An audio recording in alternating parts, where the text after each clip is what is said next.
General Asim Munir نے دنیا کی تاریخ بدل دی، پاکستان کو اوج ثریا تک پہنچا دیا، پوری دنیا میں پاکستان کو ایک مقام دلا دیا۔ پاکستانیوں تمہیں مبارک ہو۔ آپ سوچیں ایک شخص کس طرح دنیا کی تاریخ بدل سکتا ہے۔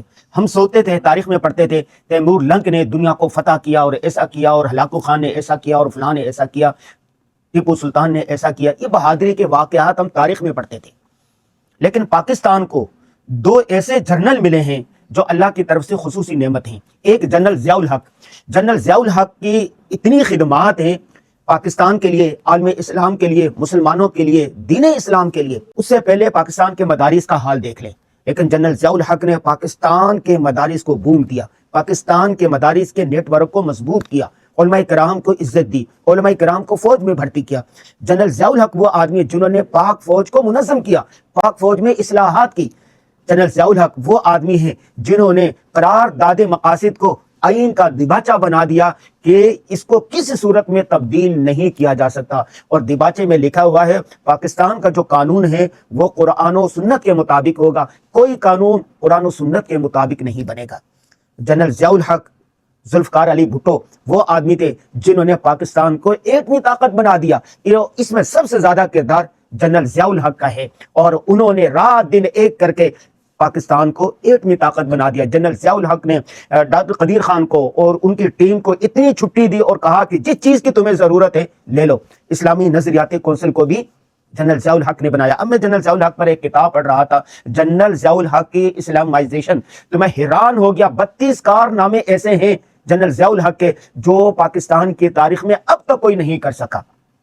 جنرل ضیاء الحق کی وہ ہے جنہوں نے ریشیا کو شکست دی، جنرل ضیاء الحق کی وہ ہے جن کے دور میں جہاد عروج پر رہا، جنرل ضیاء الحق کی وہ ہے جنہوں نے پاکستان کی مساجد، مدارس، علماء کرام اور دینی شعائر کو بوم پر پہنچایا اور ایک ترقی دی اور اس کی رائے عامہ ہموار کی۔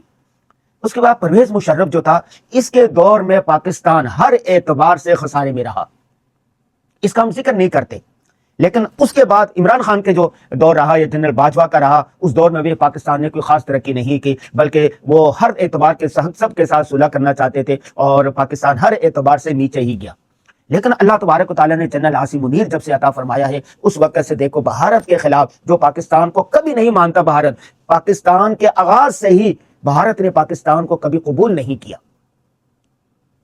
لیکن جنگ ہوئی، عاصم منیر نے کہا کہ مجھے ایسی دنیا قبول نہیں جس میں پاکستان نہ ہو، پاکستان زندہ باد نہیں، پاکستان ہمیشہ زندہ باد، اور بہادری کے ساتھ، قوت کے ساتھ، جرأت کے ساتھ، شجاعت کے ساتھ مقابلہ کیا، اور اللہ تبارک و تعالیٰ نے فتح عطا فرمائی۔ ہم نے زندگی میں 65 کی جنگ تو نہیں دیکھی، 71 کی جنگ تو نہیں دیکھی، اور جنگیں تو نہیں دیکھی، لیکن یہ جنگ ہم نے اپنی آنکھوں سے دیکھی کہ کس طرح پاکستان کو عزت ملی، پاکستان کا جھنڈا سر بلند ہوا۔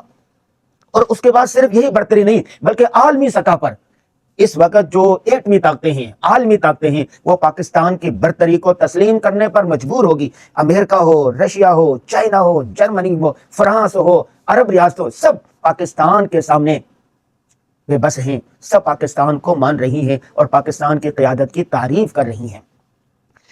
جنرل عاصم منیر ایک طرف بہادر ہے، اسی طرف اس کی ڈپلومیسی دیکھیں کہ پوری دنیا کے ساتھ تعلقات قائم کرنا چاہتے ہیں، لیکن برابری کی سطح پر، عزت کے ساتھ، احترام کے ساتھ۔ پرویز مشرف کی طرح نہیں کہ جنہوں نے کہا تھا ڈوب، اور امریکہ نے کہا یہ کام کرو اور یہ چلتے رہے۔ 10 سال تک پاکستان کو کس طرح بدنام انہوں نے کیا۔ ابھی متحدہ عرب امارات نے کہا کہ ہمارا یہ قرضہ دے دو، انہوں نے کہا لے لو اپنا قرضہ، ہمیں نہیں چاہیے تمہارا قرضہ۔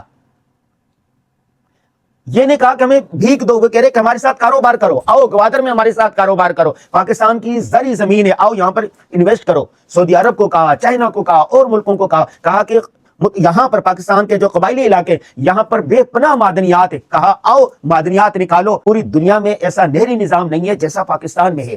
پاکستان کی زرعی زمینیں، یہاں پر تمام فصلیں ہوتی ہیں، پاکستان کا آم دنیا کا بہترین آم، پاکستان کی کپاس دنیا کی بہترین کپاس، پاکستان کی گندم دنیا کی بہترین گندم، چاروں موسم ہیں، بہترین آب و ہوا ہے، نہری پانی ہے، بارشیں ہوتی ہیں، ہر قسم کا موسم ہے، اور محنت کرنے والے کسان ہیں، محنتی قوم ہے۔ پاکستان ان ممالک میں جہاں پر نوجوان سب سے زیادہ ہے۔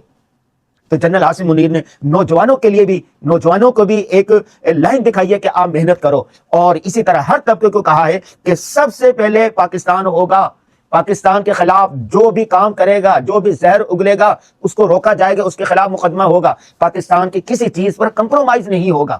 اور وہ جب بات کرتے ہیں، جیسے قرآن کی آیت پڑھتے ہیں، احادیث پڑھتے ہیں، صوم و صلات کے پابند ہیں، اور بہادری کے ساتھ بات کرتے ہیں، بات وہ کرتے ہیں جو اسلام کے مفاد کی ہوتی ہے، بات وہ کرتے ہیں جو مسلمانوں کی مفاد کی ہوتی ہے، بات وہ کرتے ہیں جو پاکستان کی مفاد کی ہوتی ہے۔ ان کو کسی قسم کا لالچ نہیں ہے، کسی قسم کی طمع نہیں ہے، کسی قسم کے حرص نہیں ہے۔ وہ چاہتا ہے کہ پاکستان کا نام پوری دنیا میں ہمیشہ کے لیے سر بلند رہے۔ پاکستانیوں، اس کی قدر کرو، ان کی بات مانو۔ جب میں سوشل میڈیا پر دیکھتا ہوں کہ بہت سارے لوگ جنرل عاصم منیر کو برا بھلا کہہ رہے ہوتے ہیں، ان کی تنقید کر رہے ہوتے ہیں، ان کے میم بنا رہے ہوتے ہیں، ان پر الزامات لگا رہے ہوتے ہیں، تو مجھے فوراً یہ ذہن میں آتا ہے کہ کتنے ناشکر لوگ ہیں یہ۔